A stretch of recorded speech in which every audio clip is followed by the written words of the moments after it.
Ladies and gentlemen, how are you going? Welcome to Arrow Slingers. The King is back. Corey Cadby is back on tour. One of the automatic qualifiers for Q School, the European side. Day 2, he won his card. Was pretty dominant that day. So King Corey Cadby is back on tour.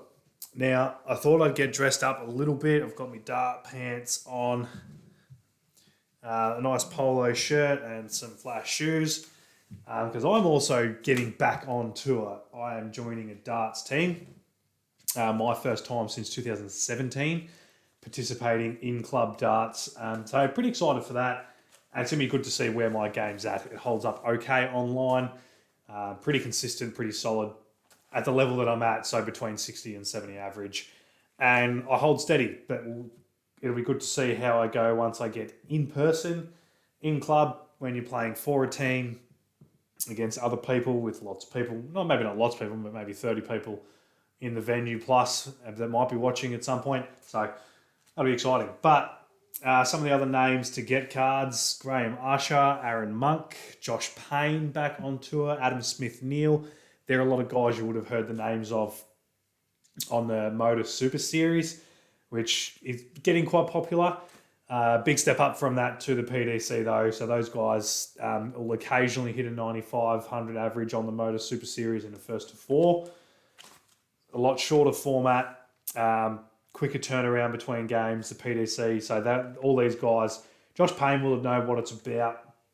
The few others that have already had their cards, they'll know what it's roughly about. But the Motor Super Series, where, as I said, they might hit 95 to 100 maybe once a day, but generally they're walking off with an 80 to 85 average. They can all play darts, but can they step it up to that big stage is the big challenge. You also saw Jeffrey Desvan.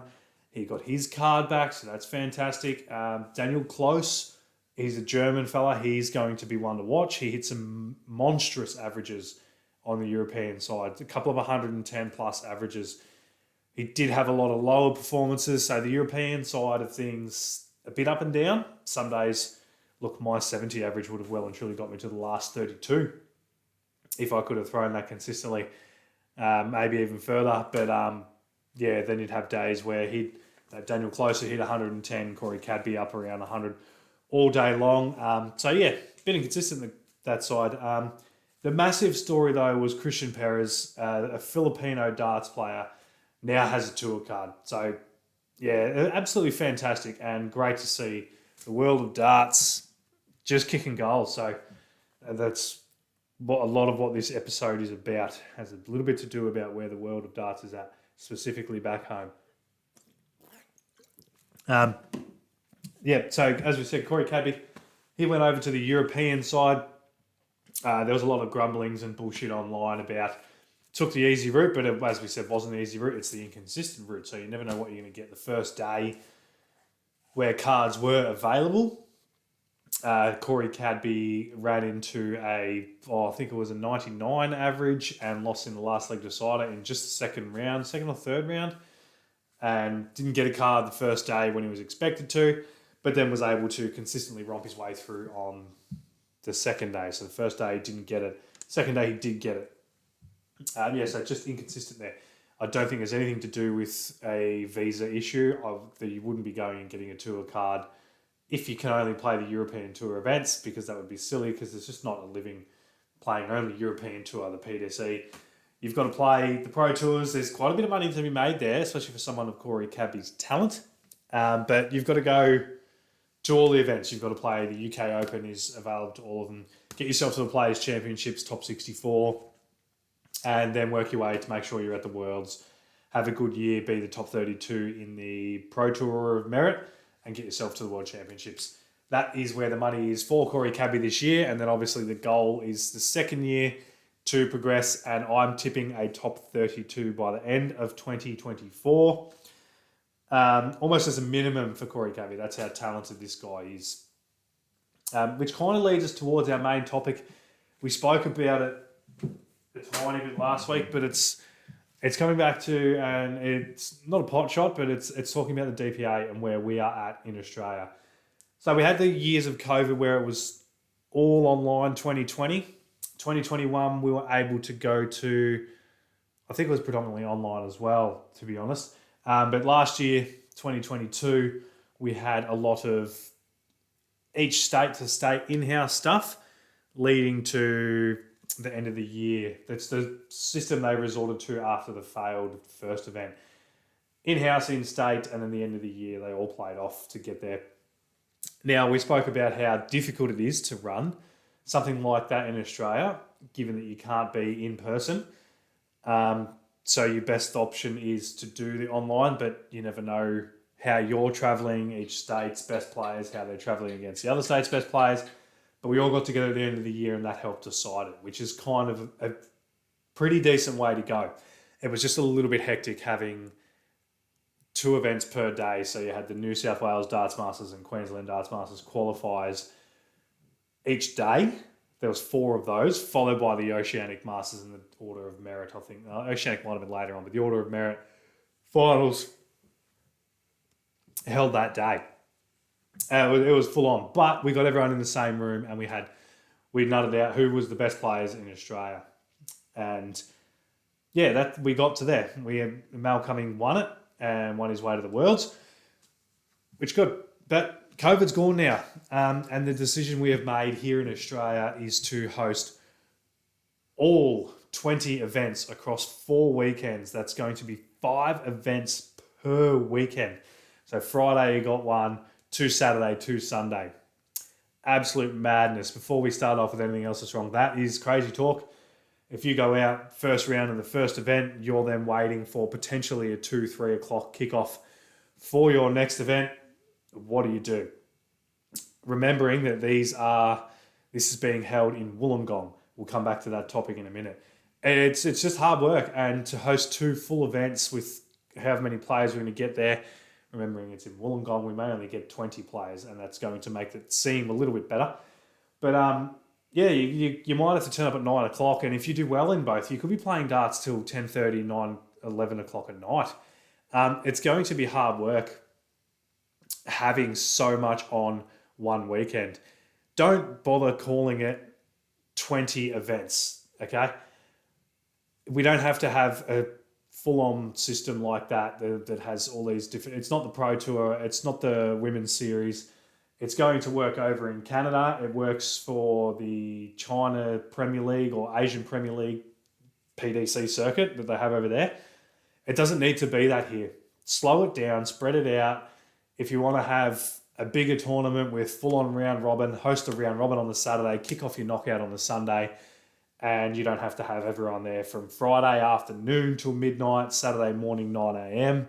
till well after midnight, Sunday, God knows when, because hosting 2 events on a Sunday when people have work on Monday, and it's going to be full on. So the other issue is it's all being held in Wollongong. Wollongong, I get it is the spiritual home of darts in Australia, but it's only the spiritual home. It's not the home of darts in Australia. Most of your gun players aren't playing out of Wollongong. Most of your gun players in New South Wales aren't playing out of Wollongong. So even the people that live in the north side of Sydney, a trip down to Wollongong is going to take you 2.5, 3 hours. Not to mention the guys in Perth. So we have a lot of gun players in Perth. Joe Comito's over in Perth. Justin Miles is over in Perth. Bailey Marsh, who just competed at the World Youths, is over in Perth.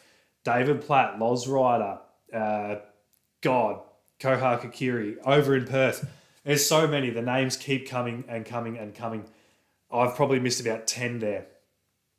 If you're not in the north of Brisbane, you're in Perth. That's where the Australian darts is kicking goals. So imagine, put together what that's going to cost. 4 weekends, plus the 5th weekend being the Oceanic Masters. You're going to have to leave home on Thursday afternoon to catch a plane over to Sydney. I think I did the maths. Return flights for the February event you're looking at $900+ if you want to do the Thursday flight, because you're not going to be able to fly in Friday morning. You're not going to catch any flights that'll get you on time unless it's the red eye, which no one's doing the red eye and then playing darts. So you're looking at $900 it was. So then let's account for Thursday night, Friday night, Saturday night, Sunday night, 4 nights accommodation. You're looking at roughly another probably $800. We'll say that's being cheap. So let's put that up to $1,700. Even the airport to Wollongong and back, probably another $300. So you're looking at $2,000. And that's before food or anything like that. But we'll give it grace and say $2,000. It's going to cost the Perth players to come over and compete. If you want to do that 5 times through the year, there's $10,000. No one's paying $10,000 to play darts in Australia. There's just not enough money on the line.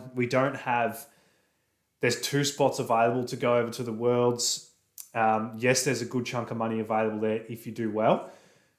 But our system, that's the way that system has been set up, only 5 weekends of the year you're playing at top level in Australia.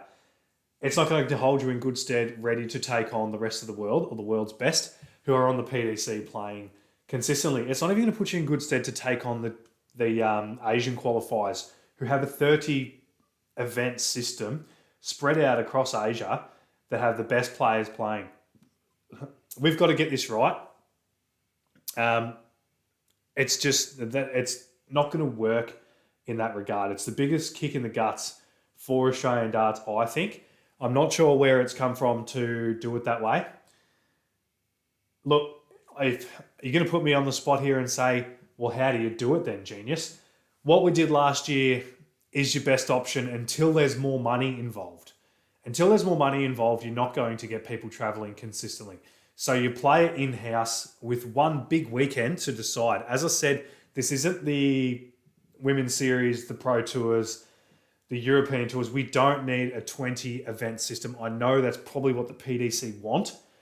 But if we want to give our best player or best 2 players the best opportunity, let's host more events in each state more often rather than monthly, because the PDC guys aren't playing the best darts monthly. They're playing it weekly. So having the best guys together once a month, 4 times, not going to work.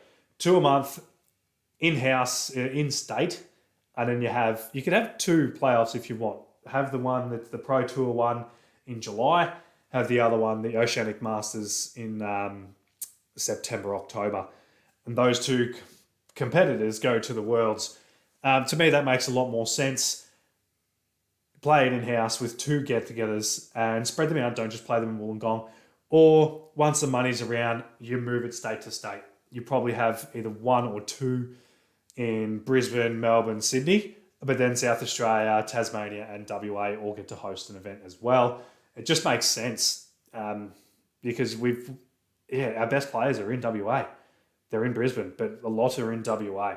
And we've just told them, basically, I believe we have told them we don't care about darts in WA. The Wollongong Darts Masters is in Wollongong. That's where we're going to host everything. And end of story. If the best players want to go over to the Worlds, they'll come here and try out.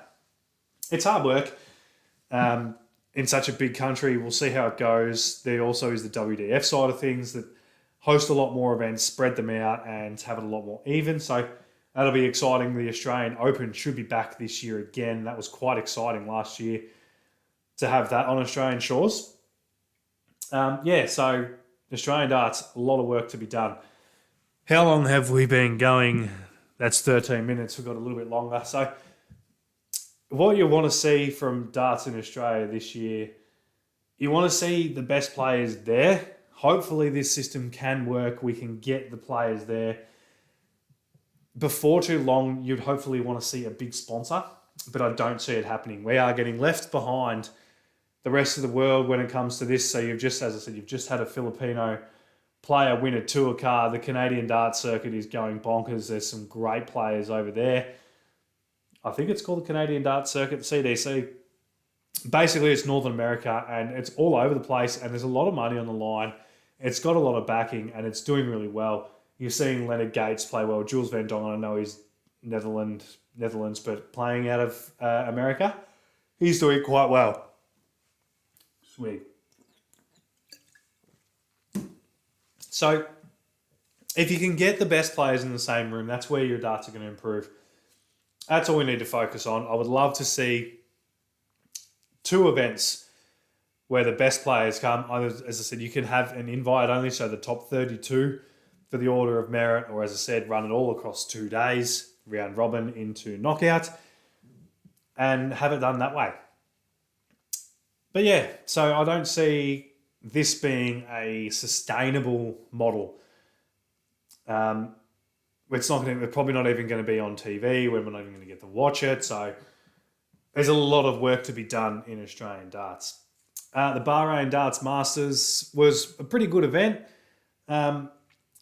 Michael Smith took that out. I thought he was a chance, but I ended up eventually tipping absolutely everyone. And yeah, but he got through. No qualifiers got through, and I think it was really only the guy that played Dimitri Vandenberg that looked likely. Dimitri's got a lot of work to do. I know he hit 8 180s, but he's in, I wouldn't say he's in a hole, but Dimitri Vandenberg has work to do to get back to his best darts. I think his own rhythm is being affected by his want to have the calm persona. I know he likes to embody that and he likes to portray that. Sometimes to your own detriment. You just got to go up there and be natural. And the naturalness is not to hold back and wait and breathe and do all that on stage. Let the adrenaline take you to the dartboard. Whatever adrenaline have inside your body that's natural, let it go. Let it be there. Let it take you to the dartboard. I think he just needs to sort that out and get himself going, because it was I know he just made the world's semi-final, but it was a poor performance against Michael Van Gerwen. He just scraped over the line against Johnny Clayton, and that was a really poor performance first up against the qualifier, the Bahrain qualifier. Bahrain Darts Masters, I actually can't remember who he played. But all in all, it was good fun. The crowds were good. Back to the Gerwin Price issue. You see a lot of talk about Gerwin Price. A lot of the hate that he gets online is just null and void, and it's nuffies. What has been interesting, and it's popped up a couple of times, and I've thought about it too, is what's interesting is he's copping all this gripe from the crowds. The Bahrain Darts Masters, he didn't cop that. They were fantastic to him. Yet no matter where you go, fan visits, backstage, wherever it is, the first person everyone's going up to for handshake, signature, have a game of darts with, have a chat with, is Gerwin Price. So where it's coming from, who knows? He has signed on to play for his local rugby club, Bedvelder or something like that. It almost sounds like Bedwetter. But yeah, he's going to be playing rugby, so hopefully that doesn't affect his darts. And we still see the best of Gerwin Price. How long we've got until the next event, I haven't even looked. I'm a tad lazy, so if we've got some time in between, we will have a bit of a 2023 preview for the PDC and the DPA and see who's going to do well on both sides. Our tips to see who's going to win the 2 Australian events, so the Order of Merit and the Oceanic Masters, and just a look at who might do well over in the PDC and tip a couple of big winners. Hopefully we get the Premier League lineup soon as well. As I said, wish me luck for my coming back to darts in person, and hopefully that goes well, and we'll keep in touch, guys.